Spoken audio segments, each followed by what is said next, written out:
This poem turns a tiny social mistake into a fake epic adventure, and that joke starts in the dedicatory letter. Pope addresses Mrs. Arabella Fermor to show respect and to explain his intentions. He says the poem was first written to amuse a small group of young ladies who could laugh at their own minor faults. When the poem leaked and spread publicly, Pope rushed to publish a polished version, even though it was unfinished, especially because the supernatural machinery was missing. By machinery, Pope means the use of supernatural beings, a standard feature of ancient epics. In Homer, gods control wars. Here, Pope replaces them with light, imaginary Rosicrucian spirits.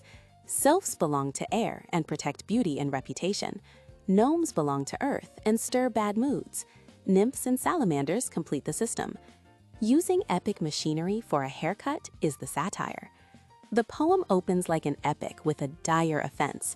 The Baron has cut off a lock of Belinda's hair, and she rejects him. Belinda begins her day warned by her guardian sylph, Ariel. As she dresses, invisible sylphs arrange her hair, turning a morning routine into a sacred ritual. Her two locks become objects of worship. The Baron plots like a hero preparing for battle.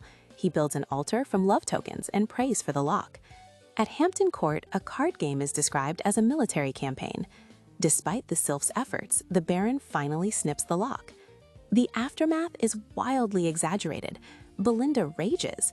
Umbriel, the gnome, brings sorrow and tears from the Cave of Spleen, intensifying the drama. A mock battle follows, complete with insults and snuff. When Belinda demands the lock back, it has vanished. The poem ends by granting epic immortality. The lock rises to the sky as a star. Pope's point is clear. High society treats trivial events as disasters. The title's word rape means seizure, not violence.